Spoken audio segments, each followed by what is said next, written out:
大家好，欢迎来到厨房美食多。在看视频之前，请给我点个小爱心，您的鼓励是我进步的最大动力。苹果还在生吃吗？相信大多数朋友的答案是肯定的。其实苹果可以生吃、煮着吃、蒸着吃，都是比较美味的做法。今天就来跟大家分享其中的一种。苹果的营养价值非常高，多吃一点对身体特别好，但是一般来说苹果是比较硬的，对于牙口不好的老人和小孩来说就不是非常适合吃了。所以今天就来跟大家分享一个苹果的养生吃法，一起跟着视频来看看吧。我们先将苹果清洗干净，先在苹果外皮倒上少许清水，把苹果外皮湿润，再放入少食盐，因为食盐有颗粒感，能去除苹果表面的灰尘和杂质，还可以去除苹果外层的蜜蜡和农药残留。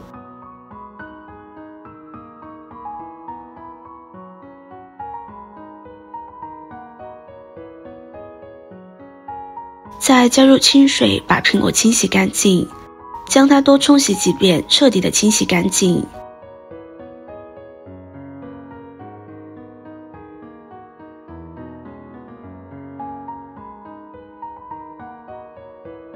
洗干净之后，将苹果去除苹果核，再切成小块。苹果是我们生活中最常见的水果，在所有水果中，苹果称得上是营养最丰富、性价比最高的代表。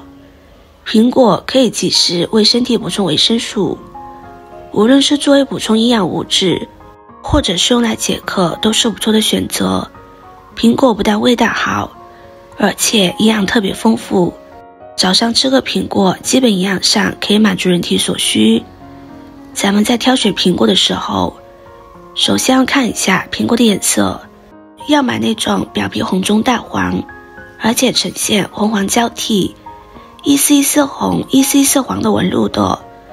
除了看表皮之外，咱们再看果脐，如果果脐凹陷较深，这样的苹果吃起来也是脆爽可口的，而且水分充足，非常香甜。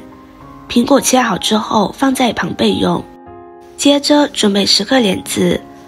莲子是一种极其适合我们食用的食材，不但味道鲜美，更因为其含有丰富的不饱和脂肪酸、蛋白质、钙铁等微量元素，尤其适合妇女、儿童和老人食用。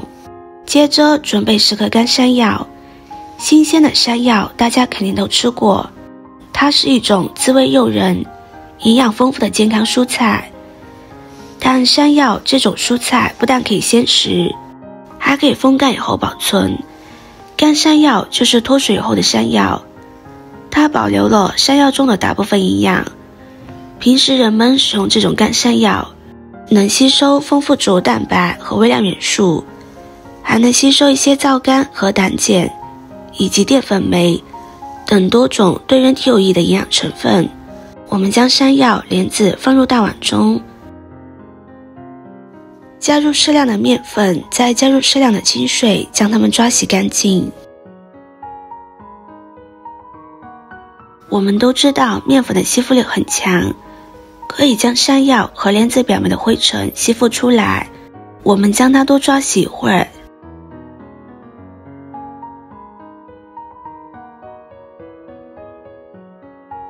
再将酱水倒掉，倒入清水，将它冲洗干净，直到水变得清澈就可以。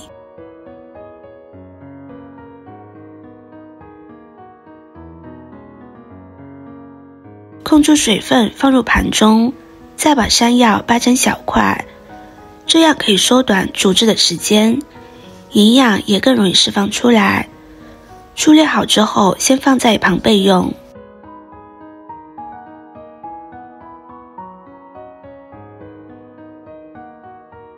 接着准备6颗红枣，加入面粉，再加入适量的清水，把红枣抓洗干净。红枣表面有很多的沟壑，容易藏匿灰尘、杂质，面粉吸附力较强，可以把这些脏东西吸附出来。刷洗干净之后，我们再换清水将它多清洗2遍，洗掉表面的面粉。红枣经过这样清洗之后已经很干净了，可以很放心的食用了。将红枣控出水分放入碗中，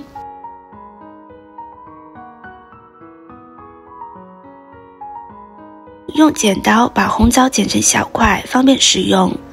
红枣是我们家中最常见的食物之一，但可别小瞧这小小的红枣，它里面还有多种丰富的维生素，可以有效地补充人体所需的营养物质。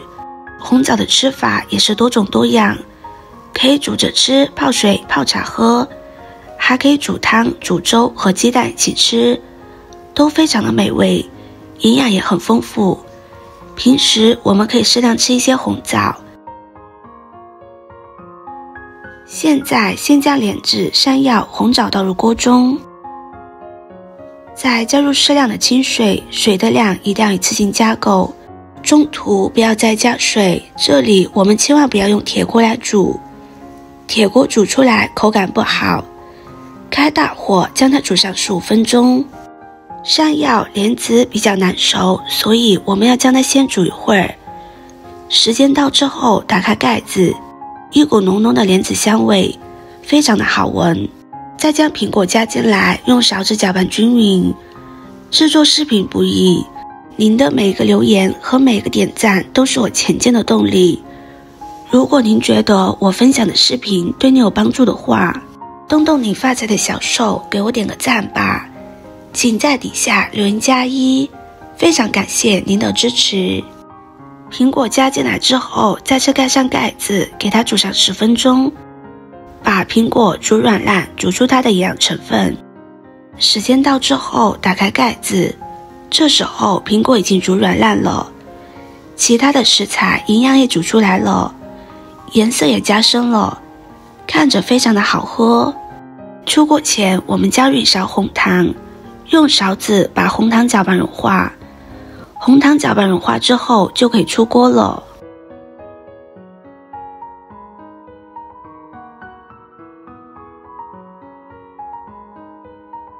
盛入碗中就可以美美的享用了。一道简单的苹果莲子山药汤就做好了。加入了莲子、苹果、山药、红枣，食材家家户户都有，营养非常的丰富，做法也是非常的简单，喝起来甜甜的，口感很好，还有一股苹果的清香味，无论老人还是小孩都可以喝。喜欢的朋友就收藏起来试试吧。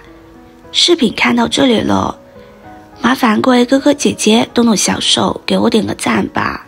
点击我的头像可以看到更多的美食视频。